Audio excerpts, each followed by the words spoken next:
let's talk about diversity fatigue, because there has been a great deal of diversity promoted across the entire West, and of course, going into various the extremities of it. And this has been something that people have been pushing back against. And actually, don't worry about grabbing that link, John. I won't worry about it. And actually, it's come to the point where the left is realizing that this is giving them diminishing returns. And so they are going to try and change their strategies. But before we begin, go to the website, sign up for either £5 a month or use the code Crusade to sign up for the gold tier and go and watch Calvin Robinson's Common Sense Crusade. You can send Calvin video comments and questions in his fatherly advice section. Just make sure that you specify it's for Calvin Robinson in the beginning of your comment. Anyway, so the word woke was weaponized by the right. And this is a 4-year-old article. So you can see they've been like, hang on a second. We have this wonderful word that, as they point out at the beginning, it's like, well, this came out of Black culture, and it was staying woke, and it dates at least back to the 60s, although other articles that I found dated back to the 30s. It's like, okay, that's great. So you guys, the white liberals, have appropriated this from Black people. And they say, well, like politically correct before it, the word woke has come to connote the opposite of what it means. Technically, going by the Merriam-Webster's dictionary definition, woke means aware of and actively attentive to important facts and issues of racial and social justice. But today we are more likely to see it being used as a stick with which to beat people who aspire to such values. Right. So it still means that thing.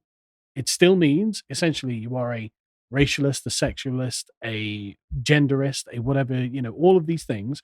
And you think that society should be organized on those lines and attentive to those lines.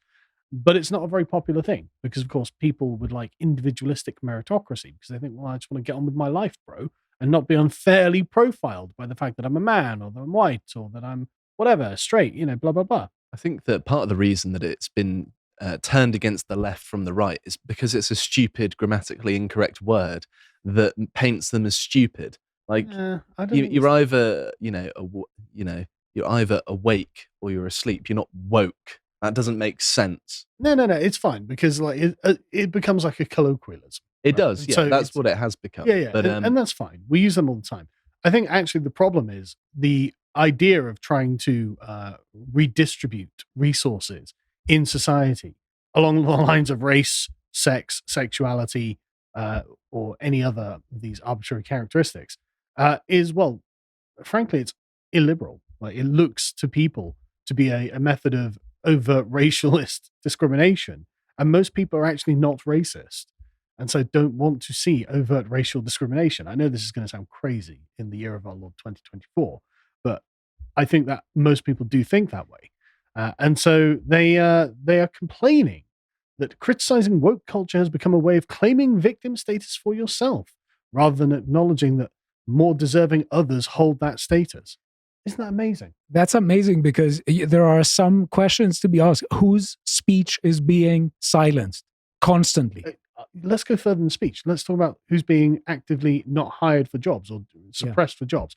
Like when the RAF had leaked documents saying, well, we keep getting useless white males applying when we want black people or brown people or women or whatever. And well, who's the victim in that circumstance? It actually is. I mean, there was a chap a couple of years ago who sued a local police force because they had actively discriminated against him for being a straight white man.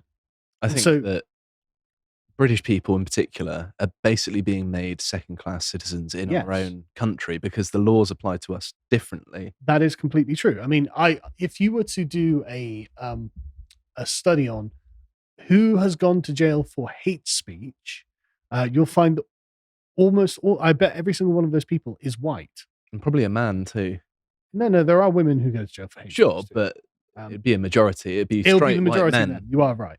But notice that criticizing woke culture has become a way of claiming victim status because rather than acknowledging that some are more deserving than others to hold that status, but that just says, well, victim status is the highest thing you can aspire to in our civilization. I think that shows the hypocrisy of the left because their modus operandi is rights for me, but not for thee in the name of rights for all. Yeah, absolutely. They constantly talk about human rights. They can shut up about it. but they just want rights for those who they claim to protect, and they don't care about the rights of others. And just to point another thing, that I think the left has completely lost the native population in Western countries. That's why there's so much they want to change the mix and talk down to the native population. I think trying to couch being a victim as somehow being virtuous is really quite pathetic. That's the pernicious thing. It is, yeah, because in my sort of frame of mind is that victimhood is probably a mindset. Like, I've had people try and start fights with me before. Sure. I didn't consider myself a victim of that because I didn't let it get to me. It didn't really result in anything that negative for me. So if I were to describe myself as a victim, it would seem weird. And so if you view yourself as a victim of even more nebulous things than that, like, society has kind of left me unequal to certain other people, then that's even weaker than that. But it's not just that. It's to suggest that the problem is a virtue is something you yourself cultivate. So a virtue is something you have to practice over and over and over within a certain sort of prescribed bound to get the best outcome through doing a particular thing. Being a victim doesn't require you to do anything. It actually requires someone else to do something to you. And so suddenly you are considered virtuous, though you've taken no action yourself. So it is actually the opposite of a virtue that's being masqueraded as the virtue.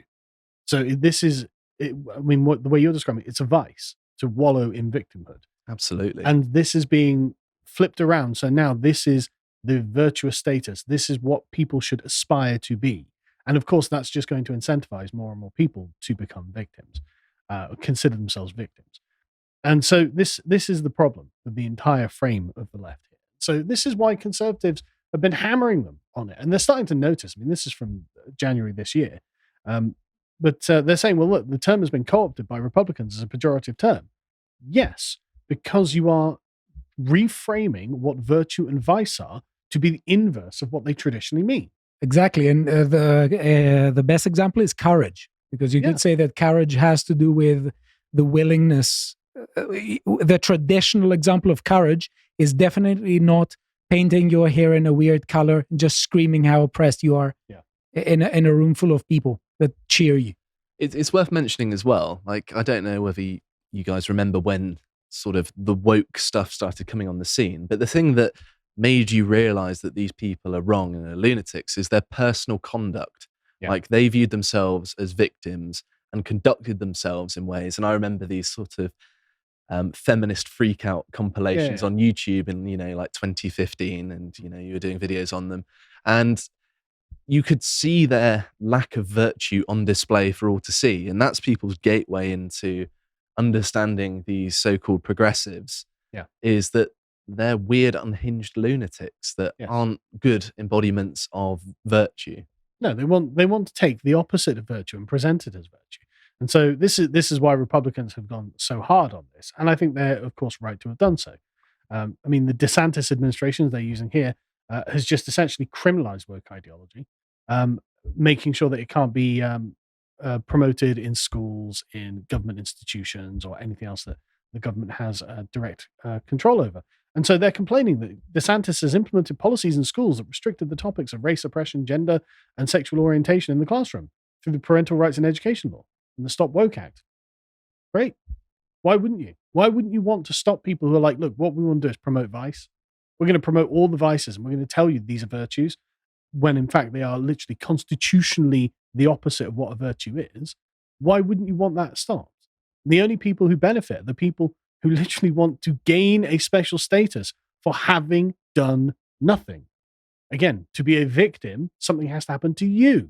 You don't achieve victim status. You suffer victim status. It is also worth mentioning as well that a lot of the psychological literature suggests that the people who signal that they're a victim actually score quite high on the dark triad measures. Yes. I hope I'm not presaging. No, you're not. But that's okay. the point. And so actually, people who do this seem to be signaling a sort of transition of resources from one person to another. So it's being used in a sort of manipulative. Yeah, it's emotional blackmail basically to try and get resources from one set of people to themselves. If you don't agree with me, I'll kill myself, and it's going to be on you. Yeah, is that sort of style of rhetoric, perhaps not as extreme as that. It's you're oppressing me. But that's the point. It's essentially the transfer of resources from people who are traditionally virtuous and good to people who are vicious and evil, and it's unjust. It shouldn't be done. And so they are concerned that the conservatives are depicting wokeness as a bad thing, and this is making them unpopular. It's like, yeah, but it's so obviously a bad thing. Like, you don't have to be politically engaged. Say, yeah, actually, I don't want a bunch of Black Lives Matter grifters stealing billions of dollars from well-meaning donors and then buying themselves giant mansions. Like, how many mansions do they need to own before? It'd be terrible if that happened, wouldn't it? Yeah, exactly. I mean, that was just a hypothetical. It also happened in the UK as well, didn't it? I know. It's funny that. Yeah.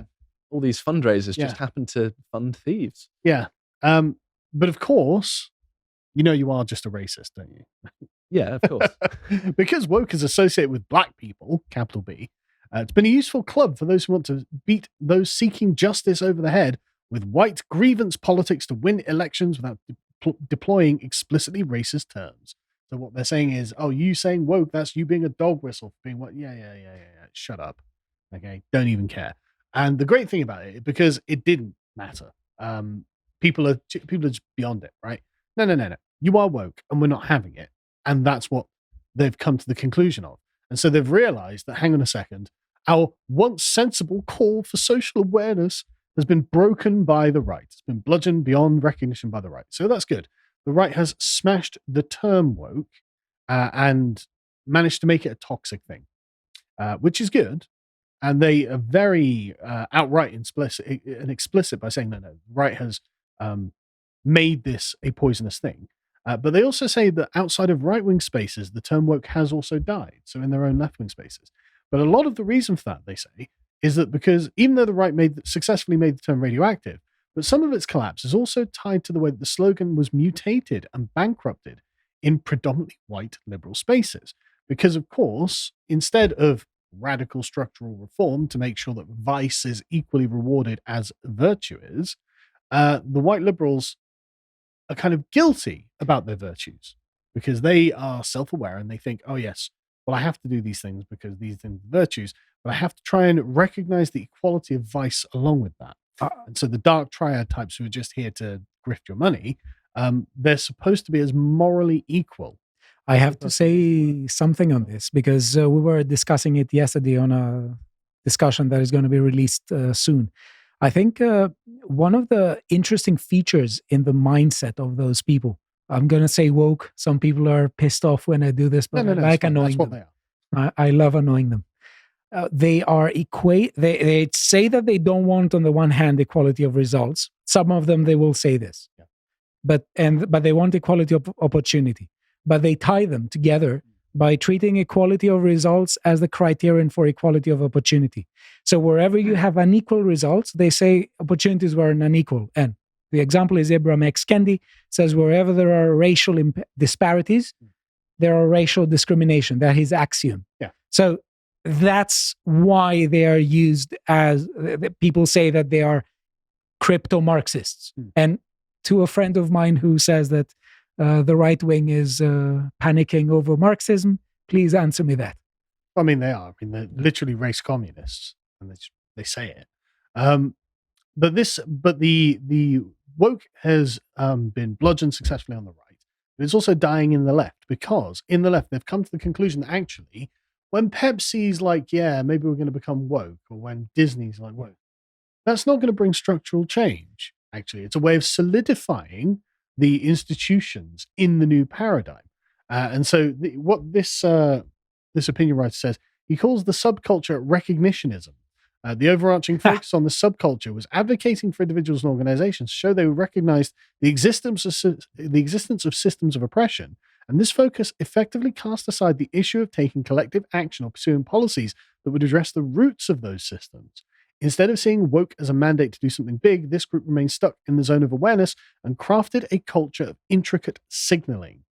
So it's not that woke is bad, it's that woke is not successful because they've finally recognized, and we were pointing this out 5 years ago, if a corporation can become your best friend because it signals the woke talking points you want, that means you are contained. You are contained. And they finally got to this. This was written last year. It's funny that after the Occupy Wall Street movement, you see a skyrocket in these sorts of terms. It's obvious containment. Right? And so the recognition is set, took anti-racist educator Robert DiAngelo as their prophet and homed in on approaching anti-racism through the lens of awareness, education, and DEI-type initiatives. They encouraged placing black squares of solidarity on Instagram, circulating reading lists about the history of racism and blah, blah, blah, blah, blah, right? To change the behavior of white people to try and make people feel more included. But of course, the issue, as you were saying, is actually it doesn't matter, because if you act in a vicious way, you do not get the same results as if you act in a virtue. Exactly. And they are robbing people of agency, because if you are recognized as an agent, you're also recognized as an agent who can fail to take advantage of some opportunity, as an agent who can go wrong. But they are saying that whenever you have people doing wrong, it means that there was structural inequality and structural problems, which means that that they are talking about recognition on the one hand, but whenever we're talking about recognition, it's always recognized as what? And they want to recognize people just as passive recipients of well-being, of pleasure points. But they are right that it is true that there is a structural bias in favor of virtue and against vice. You don't get the same resources for being an indolent drug addict that you do for being a hyper-conscientious, hardworking person who arrives at their job at the crack of dawn every morning and then works until night that evening. Thanks, Carl. But you don't get the same result. Like, that produces different results. That is correct. The structures will facilitate resources going to the person who works hard than the drug addict who does nothing or just robs people, right? So that is true, but that's what they're saying is structural racism, because if that system produces different outcomes in different groups, which it does, then the system itself has to change, because of course they are exactly, you say, race communists, and they want a complete leveling. So the vice is considered to be the moral worth and equal of the virtue. And this is what people are arguing against. And this is why wokeness itself became so toxic. But it's also, like I said, become toxic on the left, because it's the whole structure has become one of containment now. Because of course people don't actually want to give up having good things. Like, they don't want to say, oh, the guy who does no work deserves just as much as the guy who does lots of work. It's just not the case. And so this moves on to what we can call diversity fatigue, because they are aware that woke is actually probably not going to get them to the destination they want. They have been contained. They have been stigmatized. This means that the mission is running into roadblocks. There are legal barriers from people like DeSantis. So DEI and various other things are being rescinded. But the crusade is not over. It will never be. Exactly. It will never be over until the vicious man is given the same as the virtuous man. This is what they will eternally attempt to achieve.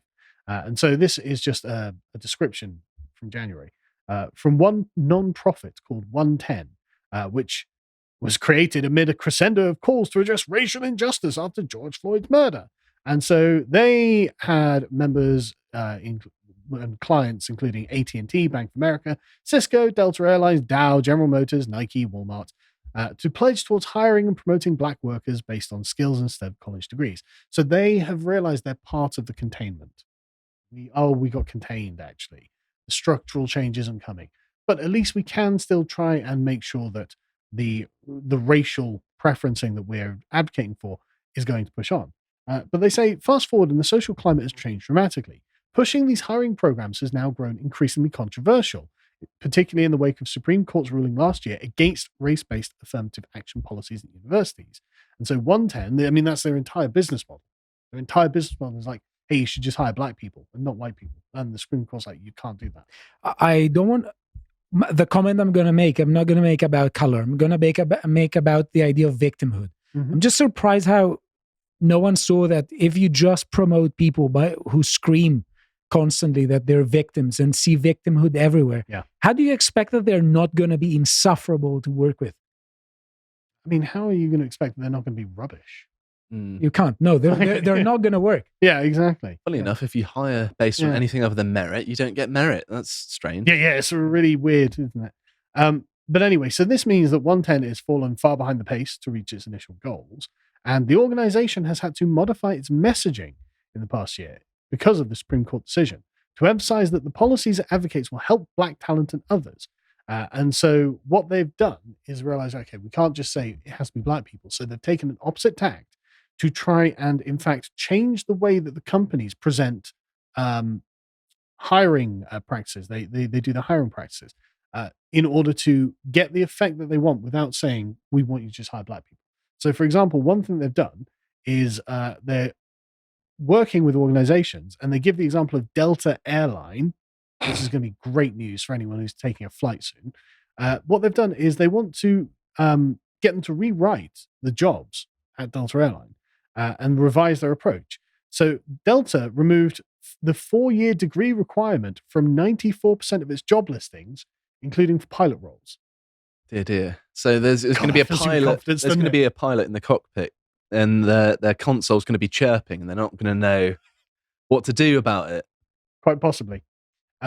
Because previously about half the jobs at Delta required a college degree. And they say, well, that excludes 73% of Black people. And it's like, okay. But it's also worth mentioning as well that the group that is most overrepresented in the UK for university places is Black women.